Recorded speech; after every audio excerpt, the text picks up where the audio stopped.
السلام علیکم ورحمۃ اللہ وبرکاتہ۔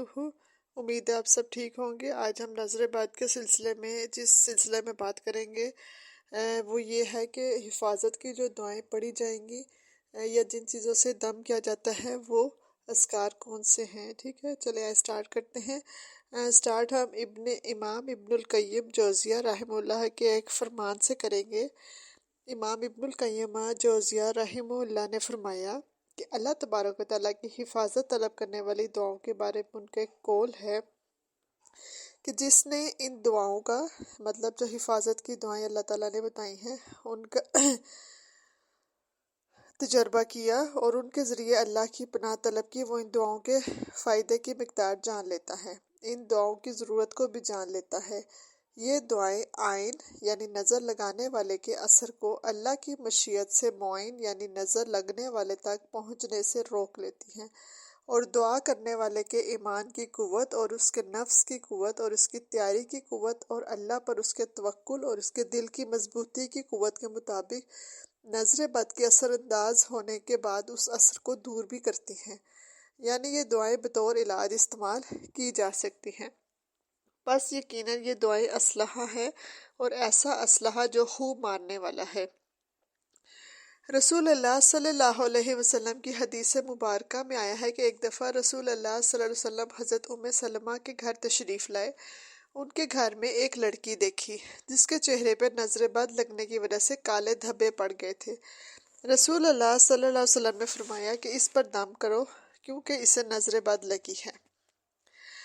اب دلیل یہ لینی ہے کہ قرآن سے ہم کس طرح سے کیا دلیل ہے کہ سورہ فاتحہ کا جو دم کیا جاتا ہے وہ دلیل میں ثابت بھی ہے کہ نہیں، تو اس میں جو حدیث ہے وہ اس طرح سے ہے۔ ابو سعید خدری رضی اللہ عنہ نے رسول اللہ صلی اللہ علیہ وسلم کے چند صحابہ کے ساتھ ایک سفر میں روانہ ہوئے جسے انہیں طے کرنا تھا۔ راستے میں ایک عرب کے قبیلے میں پڑاؤ کیا اور چاہا کہ قبیلے والے ان کی مہمانی کریں، لیکن انہوں نے انکار کر دیا۔ پھر اس قبیلے کے سردار کو ایک بچھو نے کاٹ لیا۔ اسے اچھا کرنے کی ہر طرح کی کوشش کی گئی لیکن کسی طرح بھی کچھ فائدہ نہ ہوا۔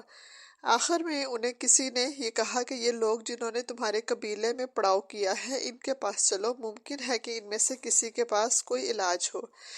چنانچہ وہ صحابہ کے پاس آئے اور کہا کہ ہمارے سردار کو بچھو نے کاٹ لیا ہے، ہم نے ہر طرح کی بہت کوشش اس کے لیے کر ڈالی لیکن کسی سے کوئی فائدہ نہیں ہوا، کیا تم لوگوں میں سے کسی کے پاس اس کے لیے کوئی علاج ہے؟ صحابہ میں سے ایک صاحب ابو سعید خدری نے کہا، واللہ میں جھاڑنا جانتا ہوں، لیکن ہم نے تم سے کہا تھا کہ تم ہماری مہمانی کرو تو تم نے انکار کر دیا، اس لیے میں بھی اس وقت تمہارے لیے کچھ نہیں کر سکتا یہاں تک کہ تم ہمارے لیے مزدوری طے کرو۔ چنانچہ کچھ لوگوں کے ساتھ 30 بکریوں پر معاملہ طے کیا گیا۔ یہ صحابی روانہ ہوئے اور زمین پر تھوکتے جاتے اور الحمدللہ رب العالمین پڑھتے جاتے۔ اس کی برکت سے ایسا ہو گیا کہ اس بندے کی رسی کھل گئی اور وہ اس طرح چلنے لگا جیسے اسے کوئی تکلیف ہی نہ ہوئی ہو۔ پھر وعدے کے مطابق قبیلے والوں نے ان صحابی کو 30 بکریاں ادا کی۔ کچھ لوگوں نے وہ تقسیم کی ہوئی بکریوں کو لینے سے انکار کر دیا اور کہا کہ پہلے پوری صورتحال کو رسول اللہ صلی اللہ علیہ وسلم کو بتایا جائے گا، اگر رسول اللہ صلی اللہ علیہ وسلم نے وہ لینے کا کہا تو ہم پھر اس کو لے لیں گے۔ رسول اللہ صلی اللہ علیہ وسلم کی خدمت میں جب حاضر ہوئے تو آپ نے اس کا ذکر کیا۔ آپ نے فرمایا، تمہیں کیسے معلوم ہوا تھا کہ اس صورت سے دم کیا جا سکتا ہے؟ لیکن تم لوگوں نے اچھا کیا، اور جاؤ ان بکریوں کو آپس میں تقسیم کر لو اور میرا بھی ساتھ اپنا ایک حصہ لگاؤ۔ تو اس سے معلوم کیا ہوا کہ ایسے مواقع پر جب قرآن مجید کے پڑھنے پڑھانے سے لوگوں کو آپ کچھ دم وغیرہ کر رہے ہیں تو کوئی اجرت وغیرہ بھی لی جا سکتی ہے۔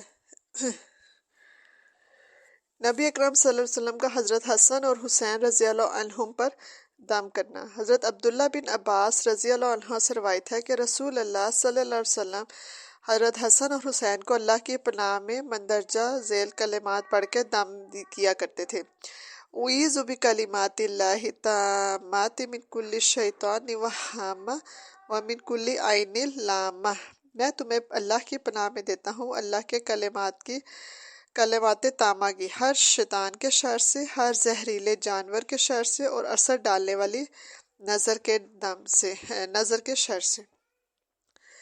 اور اسی طرح صحابہ فرماتے ہیں کہ اور اسی طرح رسول اللہ صلی اللہ علیہ وسلم نے یہ بھی فرمایا کہ تمہارے جد امجد حضرت ابراہیم علیہ السلام اپنے دونوں صاحبزادے حضرت اسماعیل اور اسحاق پر بھی انہی کلمات کے ساتھ دم کیا کرتے تھے۔ تو اس سے کیا بات پتہ لگتی ہے کہ ہمیں اپنے بچوں پر دم کرنا چاہیے۔ یہ بہت ہی جامع دعا ہے۔ شیطان سے بھی پناہ مانگ لی، موذی جانوروں سے بھی پناہ مانگ لی، اثر ڈالنے والی نگاہ سے بھی بچوں کو محفوظ کر لیا۔ اب ایک دفعہ کیا ہوا تھا کہ رسول اللہ صلی اللہ علیہ وسلم کچھ بیمار تھے، تو حضرت جبرائیل جب ان پر حاضر ہوئے تو حضرت جبرائیل نے جب ان کی بیماری دیکھی تو ان پر ایک دم کیا تھا، اسے جبرائیل علیہ السلام کا دم کہتے ہیں۔ تو حدیث میں آیا ہے کہ حضرت ابو سعید رضی اللہ عنہ کہتے ہیں کہ حضرت جبرائیل رسول اللہ صلی اللہ علیہ وسلم کی خدمت میں تشریف لائے، اور رسول اللہ صلی اللہ علیہ وسلم کی طبیعت اس وقت کچھ ناساز تھی۔ حضرت جبرائیل نے ان لفظوں کے ساتھ آپ پر دم کیا: بسم اللہ ارقیک من کل شیء یؤذیک من شر کل نفس او عین حاسد اللہ یشفیک۔ تو اب یہ ہے کہ ان دعاؤں سے ہمیں کیا پتہ چلتا ہے کہ جب دم آپ نے کروانا ہے تو ایسی ہی مسنون دعاؤں سے دم کروانا چاہیے، خود ساختہ دعاؤں سے پرہیز کرنا چاہیے، اور ان مسنون دعاؤں سے دم کرانے کا اثر انشاءاللہ بہت ہی بہترین ہوگا۔